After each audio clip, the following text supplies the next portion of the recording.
Jadi sekali lagi saya tadi katakan waktu Mbak tanya kan saya bilang upaya. Ya. Upaya penegakan, iya, tapi how-nya itu nggak dijawab dengan benar. Nah, makanya Pak Mahfud marah-marah ya kan. Nah itu maksud saya adalah agak naif kalau kita bilang ini tidak ada kaitan dengan politik. Varietas demokrasi itu memberi kita angka itu di bawah angka 4 dari 1 sampai 10, sangat rendah cara kita berpolitik, which is itu sangat menentukan indeks persepsi korupsi. Jadi ini warning, kalau judul kita hari ini arena politik, iya memang iya memberantas korupsi itu kenyataannya jadi arena politik gitu.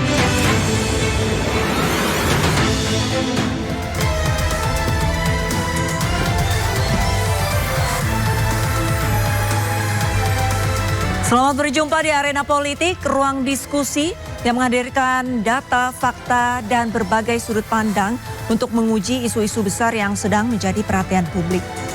Febri Adriansyah, sosok yang selama ini dikenal sebagai ujung tombak pemberantasan korupsi di Kejaksaan Agung, kini duduk sebagai tersangka dalam dugaan tindak pidana pencucian uang. Menyusul temuan uang 74 kg dan uang tunai ratusan miliar rupiah di rumahnya. Ia resmi ditahan, namun cara ia ditahan tanpa atribut yang lazim dikenakan tersangka lain justru memicu perdebatan baru di ruang publik. Apakah ini hukum yang sedang ditegakkan atau kekuasaan yang sedang dipertahankan? Kita tidak akan menerka, kita akan membedahnya bersama 4 sudut pandang yang berbeda dengan data dan argumentasi di atas meja. Bersama saya Arlista Hadi, inilah Arena Politik.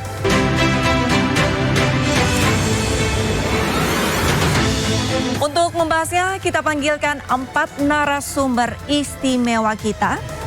Di sebelah kanan saya langsung saja saya panggilkan Bapak Saud Situmorang selaku Wakil Ketua Komisi Pemberantasan Korupsi periode 2015 hingga 2019. Silakan Bapak, selamat malam Bapak. Malam, kabar? Baik, Bapak apa kabar? Baik. Oke, selanjutnya ada Bapak Slamet Ginting, pakar politik Universitas Nasional. Selamat malam Bapak. Selamat malam. Sehat Pak? Sehat. Oke, baik. Kemudian di sebelah kiri saya ada Ibu Rita Serena Kolibonso selaku Komisioner Komisi Kejaksaan Republik Indonesia. Selamat malam Ibu. Malam. Apa kabar? Baik Ibu, sehat? Sehat, puji Tuhan. Oke, last but not least. Ada Bapak Kurnia Ramadana selaku Deputi 3 Bakom Republik Indonesia. Selamat malam, Mbak. Apa kabar? Baik, Bapak sehat? Sehat, alhamdulillah. Oke. Pemirsa, sebelum kita masuk ke perdebatan, mari kita lihat terlebih dahulu fakta-fakta yang menjadi dasar diskusi pada malam hari ini. Fakta-fakta perkara kasus ex Jampitsus di antaranya mantan Jampitsus menjalani penahanan untuk kepentingan penyidikan. Dugaan keterikatan dengan sejumlah perkara besar yang sedang diproses, pergantian kepemimpinan di Jampitsus, sorotan publik terhadap independensi penegakan hukum. Perkembangan ini bukan sekedar pergantian seorang pejabat, ini menyangkut kepercayaan publik terhadap institusi penegak hukum. Karena itu malam ini kita tidak akan berdebat berdasarkan asumsi, kita akan berdebat berdasarkan data, proses hukum dan berdasarkan argumentasi. Saya akan buka diskusi ini dengan cara yang berbeda, Bapak-bapak dan Ibu. Untuk 4 narasumber hanya menjawab 1 pilihan. Belum ada penjelasan, hanya sikap. Pasal pilihan Anda, penegakan hukum atau pertarungan kekuasaan. Ada pertarungan kekuasaan juga di dalam kasus ini. Pertarungan kekuasaan. Pak Saud, penegakan hukum atau pertarungan kekuasaan? Kayaknya lebih cepatnya upaya penegakan gitu. Upaya penegakan. Iya. Oke. Selanjutnya Ibu Rita. Bagaimana Ibu? Iya. Kalau menurut saya penegakan hukum ya yang terjadi karena dilihat dari persoalannya dan juga para pihak yang terjadi yang ada di sana. Jadi Baik. penegakan hukum. Penegakan hukum. Selanjutnya Pak Kurnia, penegakan hukum atau pertarungan kekuasaan? Ya, saya rasa murni penegakan hukum. Murni penegakan hukum. Oke. Dan untuk Pak Slamet, Anda tadi memilih bahwa perkembangan ini lebih dekat kepada pertarungan kekuasaan. Iya. Mengapa? Ya ada beberapa faktor yang membuat kasus ini seperti sering dibaca dalam perspektif politik. Pertama, posisi strategis Jampitsus itu. Jampitsus ini menangani berbagai perkara korupsi yang nilainya sangat bombastis dan itu melibatkan aktor-aktor politik, birokrat, pelaku usaha. Nah, apalagi terakhir misalnya dia sebagai ketua pelaksana penertiban kawasan hutan. Dan di situ ternyata ada daftar-daftar dugaan bintang-bintang yang kemungkinan akan terseret dalam kasus ini. Begitu juga bintang baik di birokrat, juga bintang di partai politik. Sehingga ini ada momentum, ada kasus-kasus strategis yang ditanganinya. Tentu saja ini bukan sekedar dimensi hukum, tapi juga ada dimensi politik, begitu. Oke, baik. Untuk Pak Kurnia, ada tanggapan? Iya. Kenapa memilihnya berbeda justru penegakan hukum? Ya, saya rasa ini adalah murni penegakan hukum. Ya. Kenapa saya tiba pada simpulan itu?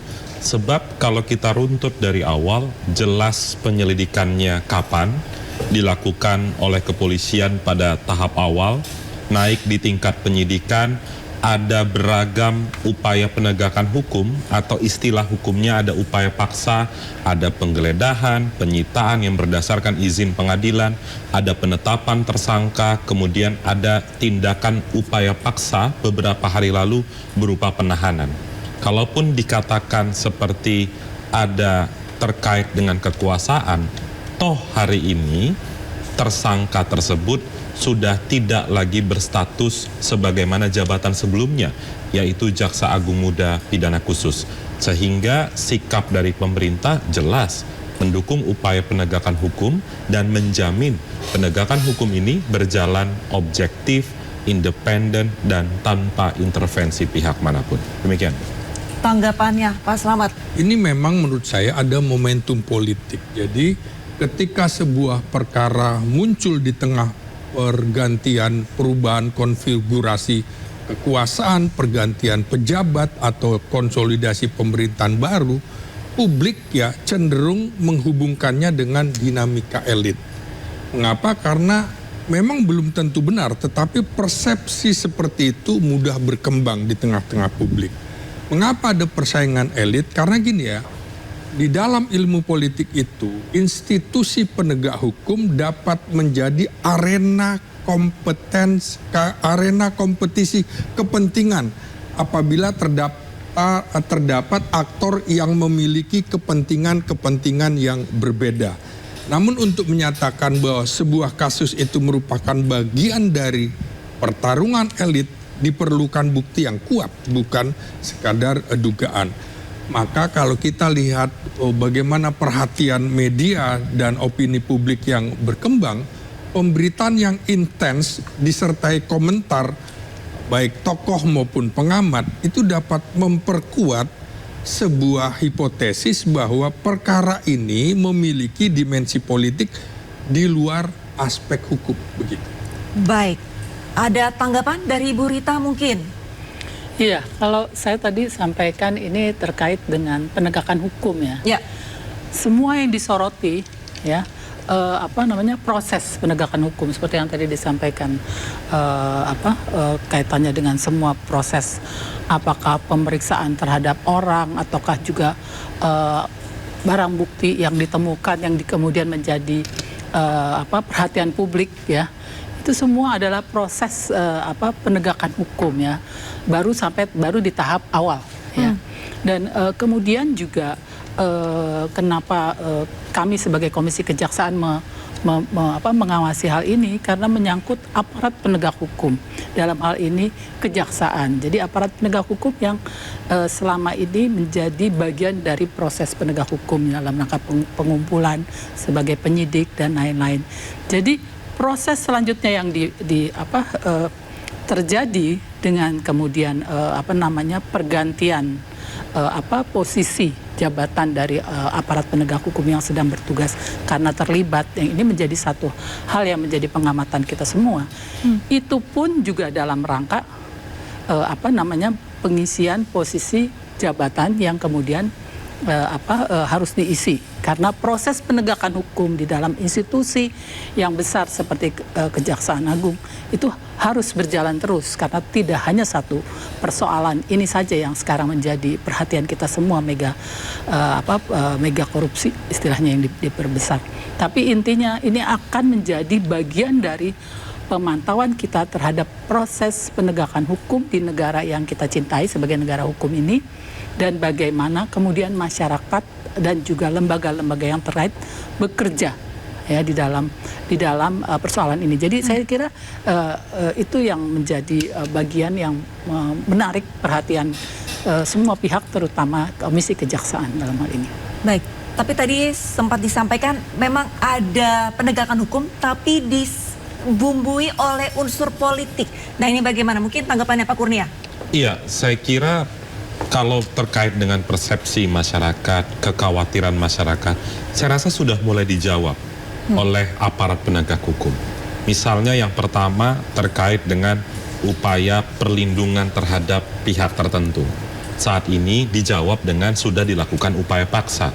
Ada penahanan, bahkan terbuka, jurnalis dan masyarakat bisa menyaksikan bagaimana proses penahanan itu berlangsung. Itu yang pertama. Kemudian yang kedua, terkait dengan tidak ada kekhawatiran dari masyarakat, tidak adanya peran dari lembaga lain.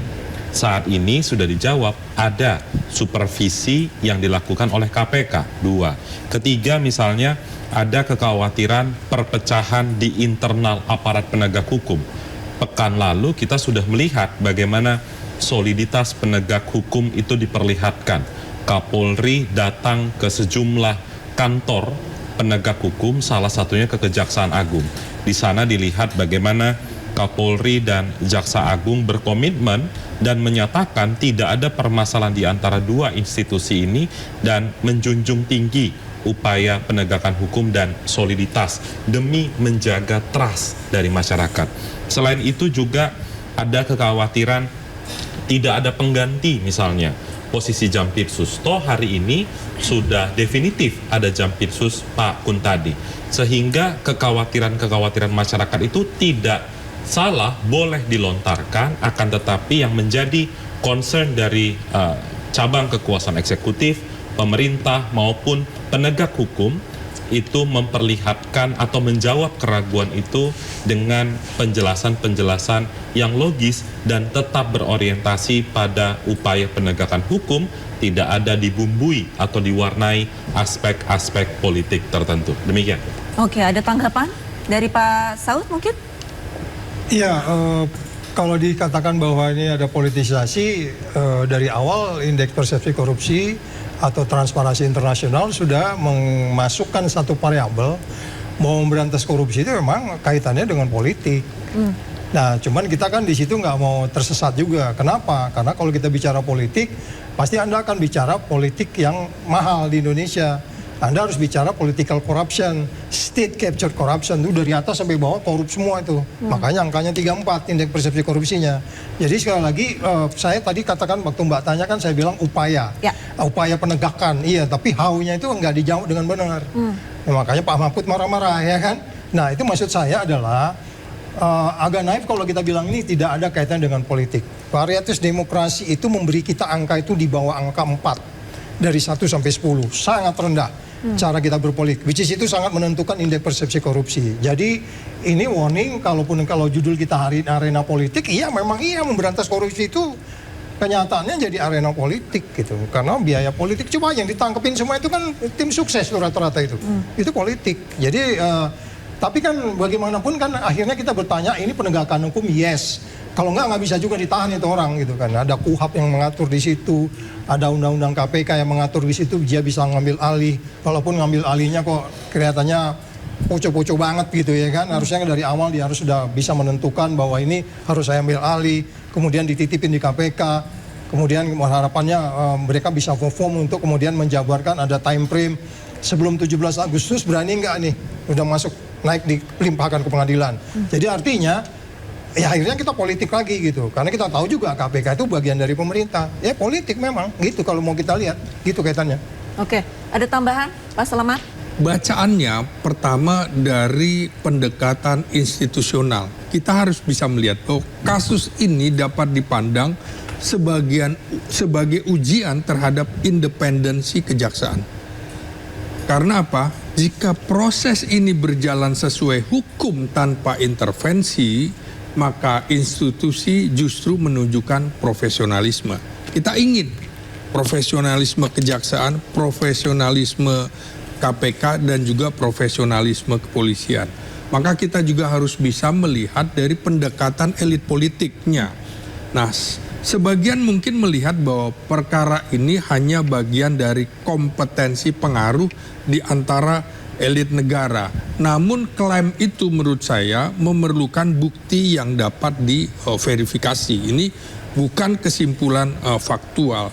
Nah, dalam pendekatan tata kelola kenegaraan, terlepas dari siapa yang terlibat dalam kasus itu, yang terpenting adalah apakah mekanisme akuntabilitas berjalan secara transparan dan adil, baik termasuk kepada para tersangka, begitu. Jadi ini memang tidak bisa dilepaskan dari unsur-unsur kelembagaan secara politik. Oke, tanggapannya Bu Rita. Iya, saya setuju dalam hal kita dalam persoalan ini menyoroti independensi dari aparat penegak hukum.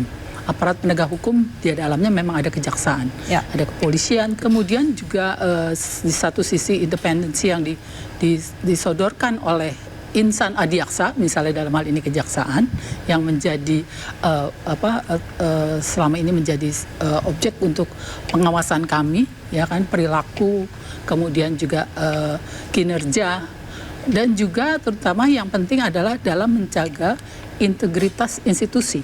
Ya. Jadi ini salah satu ya, karena dalam penanganan kasus tindak pidana korupsi, TPPU gitu kan, itu kan para penegak hukum yang melakukan tugasnya ya harus dalam proses awal dia akan diminta pernyataannya untuk berintegritas di dalam melakukan tugasnya. Nah, jadi saya kira ini menjadi sorotan dari semua pihak karena saat ini orang ataupun juga orang-orang yang menjadi pihak-pihak yang diperiksa ya, baik itu saksi maupun kemudian ada perubahan jadi tersangka ya, dan kemudian nanti akan berproses yang dibawa oleh aparat penegak hukum, itu menjadi sorotan dari semua. Saya setuju bahwa ini menjadi salah satu nilai yang tinggi ya di dalam kita mengatakan bahwa Indonesia adalah negara hukum. Okay. Dan kemudian juga hak dari para pihak yang tadi disampaikan oleh Bapak, saya setuju bahwa hak-hak dari baik itu mereka yang menjadi pihak terkait, saksi, tersangka dan lain-lain, itu juga di negara hukum juga ada aturannya, sehingga itu pun juga harus diperhatikan oleh semua pihak. Saya kira itu yang bisa saya tambahkan. Baik, terima kasih banyak Bu Rita. Dan pemirsa, di segmen berikutnya kita akan membedah dapur penyidikan Kejaksaan Agung pasca rotasi besar yang menempatkan Kuntadi sebagai Jampitsus baru serta Rinaldi Umar sebagai Dirdik Pitsus. Lalu apakah gerbong kepemimpinan baru ini mampu membongkar tuntas perkara kakap kasus ini? Tetap bersama kami, Arena Politik segera kembali.